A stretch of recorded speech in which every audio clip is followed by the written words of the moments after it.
एक बार फिर से लक्ष्य क्लासेस वन स्टेप अहेड के यूट्यूब चैनल पे आप सबों का हार्दिक अभिनंदन है। अगर आपने अभी तक हमारे चैनल को सब्सक्राइब नहीं किया है तो सबसे पहले सब्सक्राइब करें और बेल आइकन दबाना न भूलें। आज हम लोग चर्चा करेंगे 12वीं क्लास से संबंधित अवकलन अध्याय पे, जिसे हम लोग इंग्लिश में डिफरेंशिएशन के नाम से जानते हैं। इसका एक बहुत ही महत्वपूर्ण अंग है डेरिवेटिव कंपोजिट फंक्शन, जिसे हिंदी में हम लोग कहते हैं संयुक्त फलनों के अवकलज। फलन तो आप लोग पढ़े हैं 11th से, डिफरेंशिएशन भी वहां आप लोगों ने पढ़ा था, उसी को थोड़ा सा विस्तार यहां देना है, संयुक्त फलनों में आ जाना है। जिसमें सबसे पहले हम लोग समझते हैं, यदि किसी अवयव y का x के सापेक्ष, सापेक्ष का मतलब होता है रिस्पेक्ट, उसकी सापेक्ष अवकलज किया जाए तो उसको लिखेंगे dy बटा dx। y का अवकलन कर रहे हैं x के सापेक्ष, तो y रहेगा ऊपर और x रहेगा नीचे, dy बटा dx। d से आपका डिफरेंशिएशन हो गया। दूसरा पॉइंट है हमारे हाथ में, अब हम cos x का sin x के सापेक्ष अवकलज करने चलते हैं। तो किसका कर रहे हैं अवकलज? cos x का। किसके सापेक्ष कर रहे हैं? sin x के। तो cos x को रखेंगे ऊपर और sin x को करेंगे नीचे, d cos x बटा d sin x। जिसका अवकलज निकालना हो ऊपर रखेंगे, जिसके सापेक्ष निकालना हो उसको नीचे रखेंगे। अब यहां कुछ महत्वपूर्ण हम लोग फॉर्मूले पे चर्चा कर लेते हैं। कुछ महत्वपूर्ण सूत्र क्या है यहां? तो सबसे पहला सूत्र है, साइन थीटा का डिफरेंशिएशन करना है थीटा के रिस्पेक्ट में। सर्वप्रथम समझेंगे, साइन और थीटा ये एक दूसरे के मल्टीपुल नहीं है। थीटा का मतलब यहां साइन का एंगल है, ये कुछ भी हो सकता है। इसी के सापेक्ष हम साइन का अवकलज करने चलते हैं तो रिजल्ट आ जाता है कॉस थीटा। साइन बदल जाएगा कॉस में। अगर यहां थीटा है और नीचे थीटा के रिस्पेक्ट में कर रहे हैं तो कॉस थीटा। अगर यहां बीटा है, नीचे भी बीटा के रिस्पेक्ट में ही करना होगा तो यहां कॉस बीटा। मतलब एंगल जो ऊपर वही नीचे और यहां भी वही एंगल होना चाहिए। दूसरा फॉर्मूला है कॉस का। कॉस का थीटा के सापेक्ष अवकलज माइनस साइन थीटा हो जाता है। टैन थीटा का अवकलज थीटा के सापेक्ष सेक स्क्वायर थीटा हो जाता है। यह हम लोग देखेंगे कॉट थीटा किसके सापेक्ष? थीटा के सापेक्ष।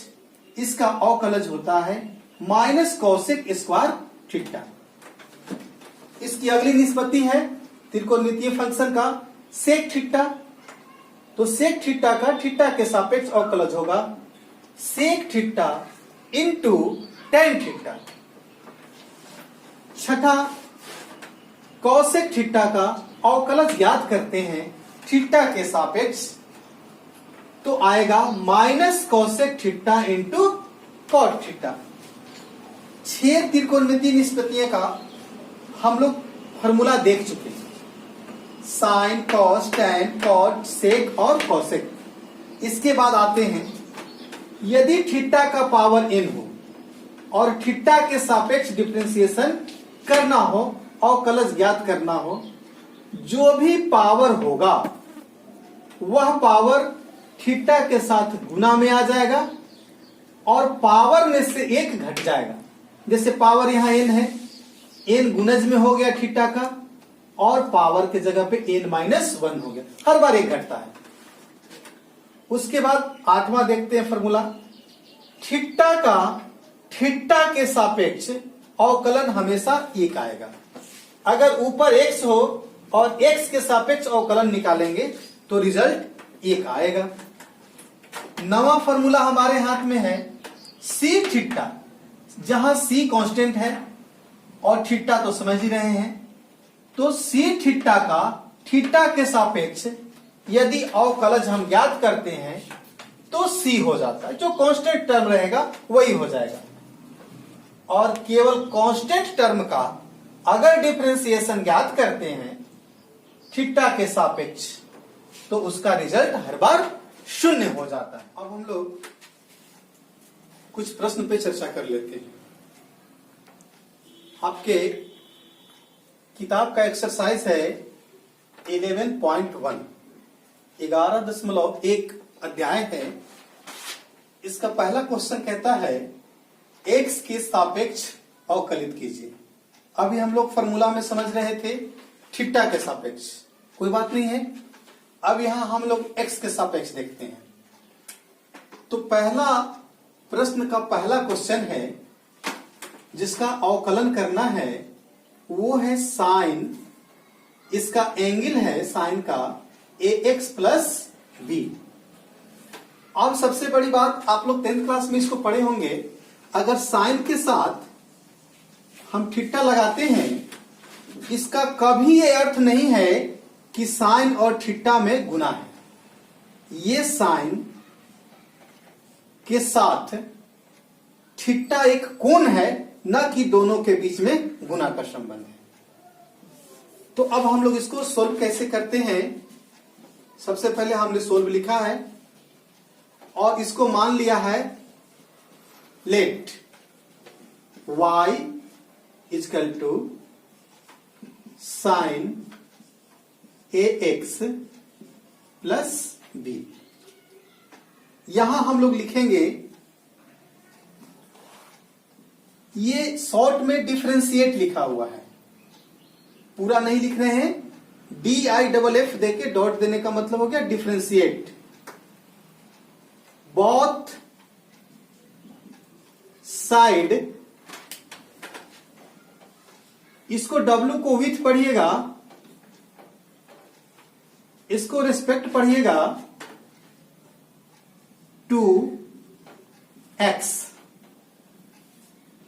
Differentiate both side with respect to x। Hindi अगर करके देखें तो दोनों तरफ, बोथ साइड का मतलब क्या होता है, दोनों तरफ, with respect to x, x के सापेक्ष डिफरेंशिएट करने पे, अवकलित करने पर, दोनों साइड मतलब LHS में और RHS में। तो हम सबसे पहले आपको दिखाए थे कि y का x के सापेक्ष जब अवकलन करते हैं तो इसको क्या दिखाए थे, dy बटा dx। इसी को यहां भी हम लोग देखेंगे। dy बटा dx, ये बराबर के बाएं तरफ का कार्य हो गया। अब दाहिने तरफ में लिखेंगे d sine ax plus b। यहां एक मंडली कोष्ठ लगाएंगे और बटा में लिख देंगे dx। आप चाहें तो यहां भी इस y को छोटे कोष्ठ में रख सकते हैं। आगे बढ़ के इसको देखेंगे हम लोग, ये हो जाएगा dy बटा dx। इसको तोड़ना पड़ेगा। कैसे तोड़ेंगे, d sine ax plus b बटा, सर्वप्रथम हम लोग साइन का अवकलन करेंगे। तो साइन का अवकलन करेंगे, इसके एंगल में ax प्लस b है, इसके सापेक्ष। तो नीचे लिखेंगे d और छोटी कोष्ठ में डालेंगे ax प्लस b। और ऊपर यहां मजली कुछ डालना है।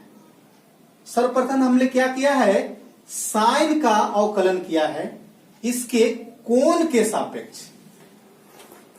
अब गुना करेंगे, साइन का अवकलन हो गया, अब इसके कोण का अवकलन करेंगे।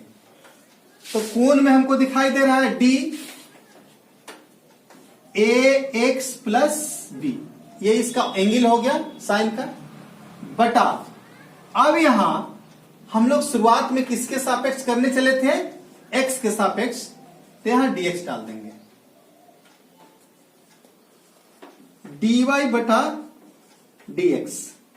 साइन का डिफरेंशिएशन आपको हम सिखाए हैं कॉस, थीटा के सापेक्ष है तो कॉस थीटा, एक्स के सापेक्ष रहेगा तो कॉस एक्स। साइन किस चीज में बदलेगा, कॉस में। और यहां एंगल क्या है देखा जाए, अगर एंगल केवल थीटा होता तो थीटा मारते, एंगल केवल एक्स होता तो एक्स मारते। एंगल में टोटल चीज है ए एक्स प्लस बी, इसका हो गया गुना। अब इसका करने चलते हैं, तो याद कीजिए एक डिफरेंशिएशन हमने आपको बताया था D C x, C theta बटा डी थीटा, इसका रिजल्ट दिया था केवल सी, क्योंकि ये थीटा और ये थीटा जब डिफरेंशिएशन होगा तो वैल्यू 1 होता है। तो मिलाएंगे, x का डिफरेंशिएशन करेंगे x के सापेक्ष तो 1 हो जाएगा, कौन बचेगा a, प्लस अब केवल b है तो b के साथ तो कहीं भी x नहीं है, ये कांस्टेंट है, तो कांस्टेंट का डिफरेंशिएशन कितना समझाया गया है, 0। आगे बढ़ के देखते हैं, dy बटा dx इक्वल टू a में 0 जोड़ेंगे a हो जाएगा, और ये प्रारंभिक अवस्था में आ जाएगा, सबसे शुरू में गुना में है चूंकि a cos ax plus b, और यही आपका आंसर हो गया।